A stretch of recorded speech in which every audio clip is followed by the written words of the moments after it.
14 मई को गुरु का राशि परिवर्तन होने वाला है और गुरु का ये राशि परिवर्तन मकर राशि के लोगों के लिए किस तरह के प्रभाव अगले 1 वर्ष के लिए देगा, चलिए विस्तार से जानते हैं। जय माता दी दोस्तों, आप सभी का स्वागत है हमारे YouTube चैनल अमृता एस्ट्रो में। और आज की इस वीडियो में मैं बात कर रही हूं गुरु बृहस्पति के राशि परिवर्तन के प्रभाव के बारे में। देखिए, आपने बहुत सारी वीडियोस में अभी देखा होगा, सुना होगा कि गुरु अतिचारी होने वाले हैं। और ये गुरु अतिचारी क्या होते हैं, इसके बारे में मैं आपको बहुत छोटी सी लाइन में समझाऊंगी। साथ में गुरु आपको अगले 1 वर्ष तक क्या देंगे, इसके बारे में जानेंगे और आप क्या कर सकते हैं, इसके बारे में हम जानेंगे। तो ये वीडियो बहुत इंपॉर्टेंट होने वाली है आपके लिए, क्योंकि बहुत सारी चीजें हैं जो इस गुरु के गोचर से बदलने वाली हैं। ये महीना ऐसा महीना है जब धीमी गति से चलने वाले ग्रहों के राशि परिवर्तन अभी इस महीने में 2 होने वाले हैं।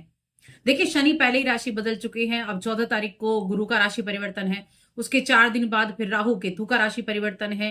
तो एक बहुत बड़े बदलाव का समय भी है, क्योंकि एक राशि से दूसरी राशि में जब कोई प्लैनेट जाता है तो चीजें बदलती हैं। अब ये गुरु जो है 14 मई को मिथुन राशि में प्रवेश करेंगे।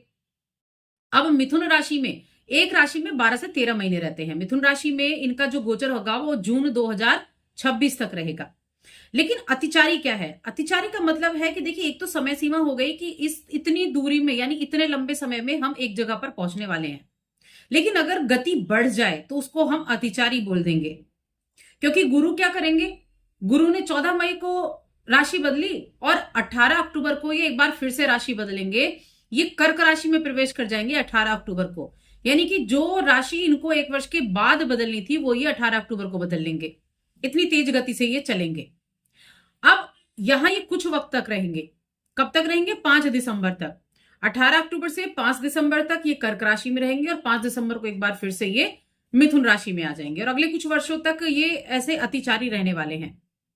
तो इनका जो प्रभाव है वो किस तरह से रहेगा, इसके बारे में जानेंगे। और आप अपने लिए 100% कैसे अपनी चीजों को सिक्योर कर सकते हैं, कैसे रिजल्ट प्राप्त कर सकते हैं, ये भी हम जानेंगे। तो देखिए, मकर राशि के जातकों के लिए जो ये गुरु का गोचर है, अगर आप यहां कुंडली में देखें, आपके 6ठे घर में हो रहा है।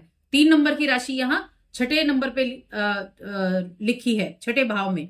यहां पर गुरु बृहस्पति आएंगे, जो रोग रिपु ऋण का भाव होता है। और आपकी कुंडली में गुरु बृहस्पति 3रे घर के स्वामी हैं और साथ में ये आपके 12वें घर के स्वामी भी होते हैं। अब 6ठे घर में आए हैं।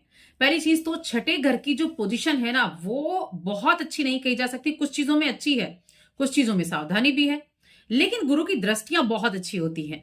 कहते हैं ना कि गुरु जहां देखे वहां वो अमृत बरसाता है। गुरु की दृष्टि अमृत के समान है, क्योंकि गुरु को जब आप देखेंगे तो वो ऐसी जगह बैठा होगा, उसे कोई फर्क नहीं पड़ता कि वो कहां बैठा है। लेकिन हाँ, जहां वो आशीर्वाद देंगे, जहां जहां वो देखेंगे, दृष्टि डालेंगे, उस चीज पर वो अपना आशीर्वाद देंगे। संतुलन बनाने का काम करते हैं गुरु बृहस्पति हमारी कुंडली में। अब इनकी 3 दृष्टियां होंगी। कहां होंगी?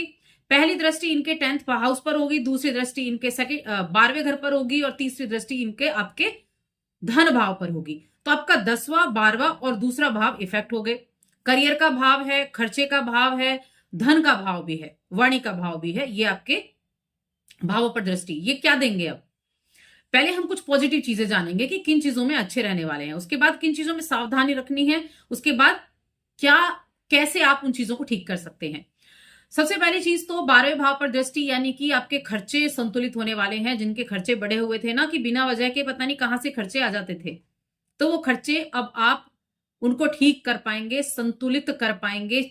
जो खर्चा होगा वो अच्छी चीजों पर होगा। ऐसा नहीं बिना वजह के आपका खर्चा आ गया, तो काफी संतुलित होते हुए दिखाई देंगे। दूसरा है कि आपकी समझ में बढ़ोतरी होगी, आपकी इंट्यूशन पावर बढ़ेगी, आपका ज्ञान बढ़ेगा, समझ में बढ़ोतरी होगी। लेकिन ऐसा हो सकता है कि आप तो बहुत समझदार हैं, लेकिन सामने वाला आपकी बातों को कितना महत्व दे रहा है, सामने वाला आपकी बातों को समझ भी रहा है या नहीं, ये डिपेंड करेगा सामने वाले पर। क्योंकि आपने अपनी तरफ से बिल्कुल अच्छी बातें की, आपने अपनी तरफ से बहुत समझदारी वाली बातें की, लेकिन सामने वाला प्रभावित नहीं हो पाया आपके व्यक्तित्व से, सामने वाला समझ नहीं पाया आपकी बातों को, तो ये सिचुएशन जरूर हो सकती है। इनको भी ठीक करना है, उसके बारे में भी जानेंगे। देखिए, आपका इस समय अवधि में जो वाणी है वो अच्छी रहेगी, आपके धन की स्थिति, धन पर वृद्धि है तो धन आपके पास आएगा, धन की वृद्धि होगी। पैतृक संपत्ति के योग भी इस अवधि में बनेंगे, पैतृक संपत्ति से भी लाभ आपको मिल सकता है। और आपकी कुंडली से अगर देखा जाए तो यहां ज्ञान में भी वृद्धि होगी, चीजों को, नई चीजों को सीखने का मौका मिलेगा, सुख की प्राप्ति होगी आपके लिए। ये समय चीजों में वृद्धि का है। नौकरी करने वाले लोगों के लिए खासतौर से ये समय अच्छा रहेगा। छठा भाव सेवा का, नौकरी का भाव होता है, तो नौकरी में सफलता के योग बनते हुए दिखाई दे रहे हैं। व्यापार में भी, बिजनेस आप करते हैं ना, तो व्यापार में भी क्या होगा, अच्छे रिजल्ट आपको देखने को मिलने वाले हैं। लेकिन बस थोड़ा सा यहां ध्यान यही रखना है कि आप अपने जो आपका पार्टनर है उसके साथ अच्छे से संबंध बनाकर चलें, क्योंकि ये समय आपके लिए इन चीजों में ध्यान देने का भी है। इस समय अवधि में कुछ ऐसी नेगेटिविटी चीजों से दूर रहना है, जो नेगेटिव आपको करती है ना चीजें, उनसे आपको दूरी बनाकर रखनी है। तो ये छोटी छोटी सी चीजें हो गई। देखिए, धन आएगा, लेकिन स्थिति ऐसी ना हो कि घर में कलह चल रही हो, तो उस धन के आने का कोई फायदा नहीं। तो काम ये करे कि आपके घर में किसी तरह का कलह ना रहे, किसी तरह का कलहपूर्ण वातावरण ना रहे, इसको आपको अच्छे से ध्यान रखना होगा। आपके जो अपने हैं, जो आपके बिल्कुल करीबी व्यक्ति हैं, उनके साथ किसी तरह की कोई बातचीत में कमी ना हो, कोई इस तरह की गलतफहमी ना हो, इस पर भी आपको ध्यान रखना है। ये आपके लिए ध्यान रखने वाली चीजें हैं। रोग, शत्रु, ऋण, कलह, ये जो है ये 6th हाउस देता है, तो इन चीजों पर ध्यान आपको रखना होगा, क्योंकि गुरु जहां बैठते हैं, उस कहते हैं ना कि दिए तले अंधेरा, वैसा ही होता है। तो थोड़ा सा अपनी वाणी पर कंट्रोल। वैसे तो वाणी आपकी अच्छी रहेगी, लेकिन कहीं ना कहीं कई बार होता है कि बिना वजह की गलतियां हो जाती हैं, तो यही ध्यान रखना है। वैवाहिक जीवन का ध्यान रखना है, जीवन साथी के साथ गलतफहमी ना हो, ये भी ध्यान रखना है। आपके पार्टनर के साथ आपकी शत्रुता ना हो जाए बिना वजह की, इसका भी ध्यान रखना है। तो थोड़ी सी चीजों पर सामंजस्य बनाकर रखना होगा। इसके लिए आप उपाय कर सकते हैं। उपाय बहुत इंपॉर्टेंट आपके लिए रहेंगे।